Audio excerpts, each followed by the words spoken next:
What I'm about to share with you is not theory.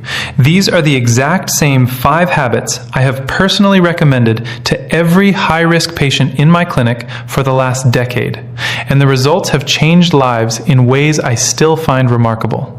Here is something that most people over 50 have never been told, and it genuinely surprises even some of my own medical colleagues.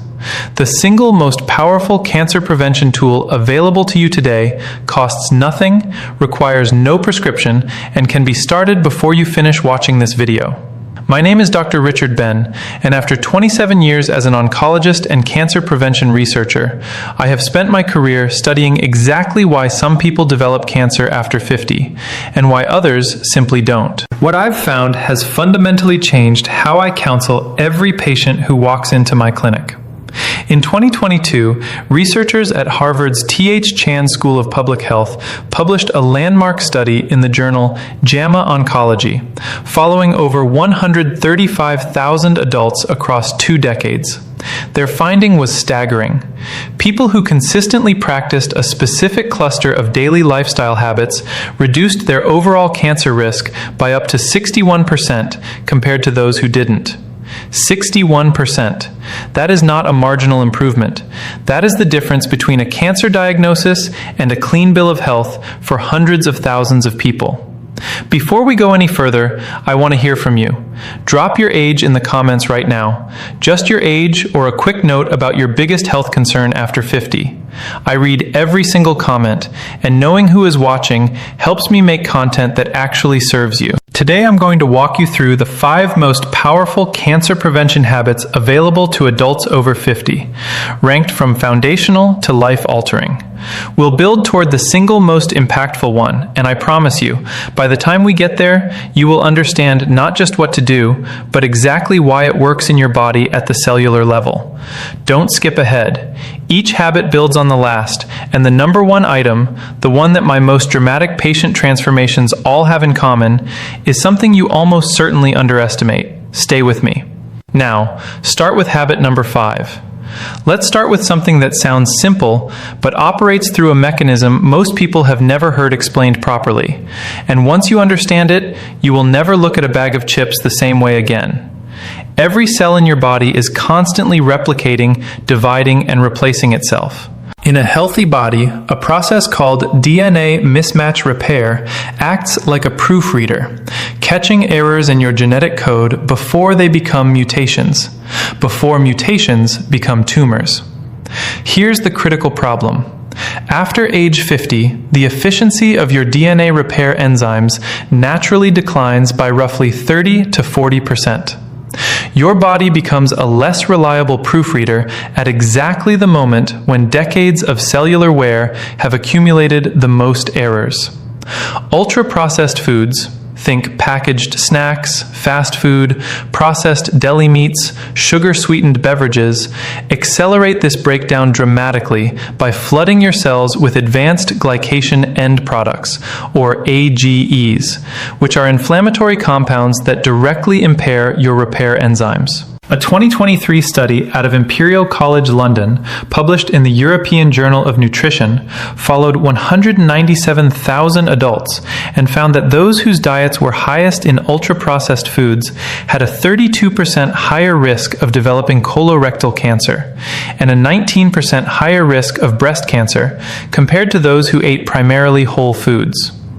That same year, researchers at the National Cancer Institute confirmed in Cancer Research that ultra-processed food consumption was independently associated with a 28% increase in overall cancer mortality, even after controlling for obesity, smoking, and physical activity. This means the food itself, not just the weight it causes you to gain, is the problem. I want to tell you about a patient of mine. I'll call her Sandra, 58 years old, an administrator from the Bay Area, who came to me after her sister was diagnosed with colon cancer. Sandra's diet was what she called typical: cereal in the morning, a deli sandwich at lunch, packaged crackers and processed cheese for a snack. Her inflammatory markers, specifically her C-reactive protein and interleukin-6 levels, were both significantly elevated. Over 12 months, Sandra replaced her ultra-processed staples with whole food alternatives: oats, legumes, vegetables, olive oil, without any other intervention. Her CRP levels dropped by 44%, her IL-6 normalized completely, and her follow-up colonoscopy showed a reversal of the low-grade mucosal inflammation her gastroenterologist had flagged. For you, starting today, this means one concrete shift. Replace one ultra-processed item in each meal with a whole food equivalent. Not all of them at once, just one. Morning cereal becomes oatmeal with berries. The packaged snack bar becomes an apple with a handful of walnuts. The processed deli meat becomes a piece of grilled chicken or a hard-boiled egg. These are not deprivation choices. They are cellular protection choices. And here's the synergy connection to keep in mind.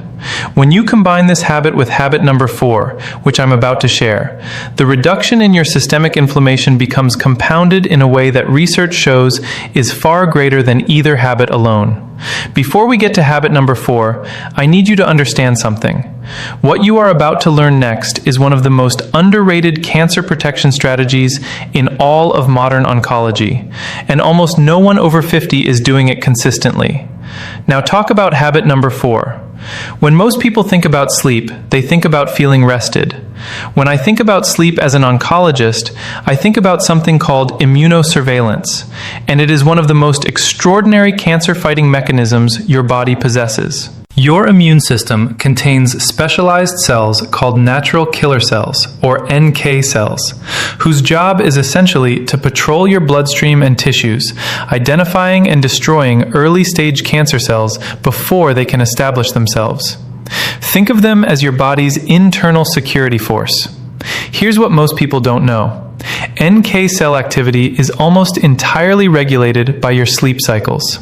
Specifically, the deep, slow-wave sleep stages that dominate the early part of your night, stages 3 and 4 of non-REM sleep, are when your body releases a cascade of cytokines, proteins that directly amplify NK cell production and activation.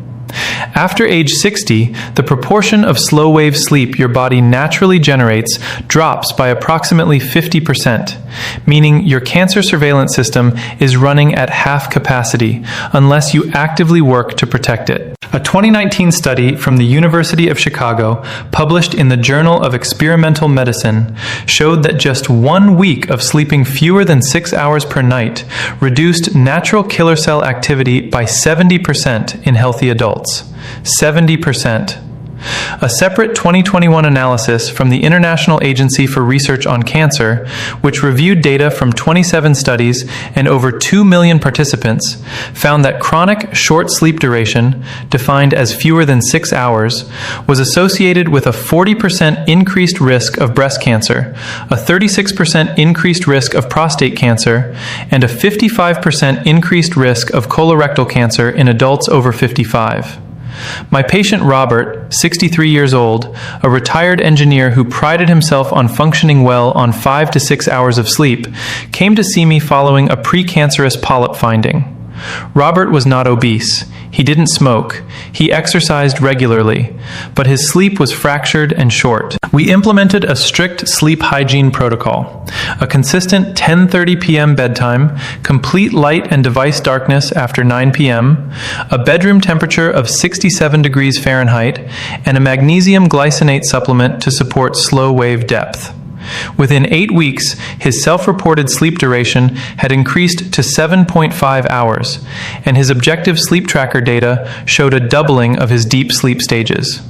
His NK cell count, measured through follow-up blood work, increased by 38%. For you, the most actionable starting point is what sleep researchers call anchor sleep. Committing to the same wake time every single morning, even on weekends, because your wake time anchors your circadian rhythm far more powerfully than your bedtime. Set that alarm, keep it.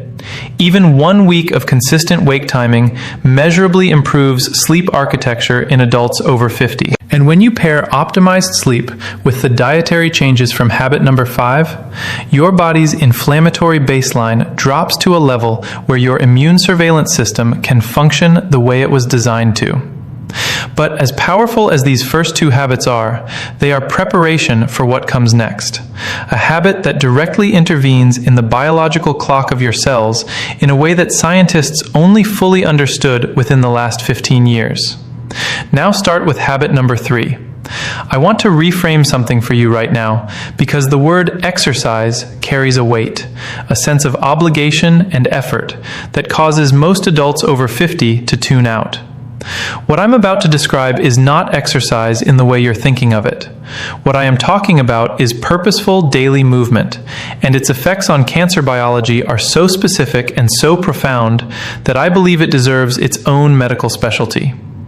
At the heart of this habit is a molecule called insulin-like growth factor 1, or IGF-1. IGF-1 is a hormone that promotes cell growth, which is exactly what it sounds like, both useful and dangerous. In youth, IGF-1 drives healthy development. But after 50, chronically elevated IGF-1 levels, which are directly driven by sedentary behavior, act as a fertilizer for cancer cells, accelerating their proliferation. Regular, moderate movement is one of the only lifestyle interventions proven to lower baseline IGF-1 levels and simultaneously upregulate a tumor-suppressing protein called P53, which functions as your cell's most powerful internal stop signal against malignant growth.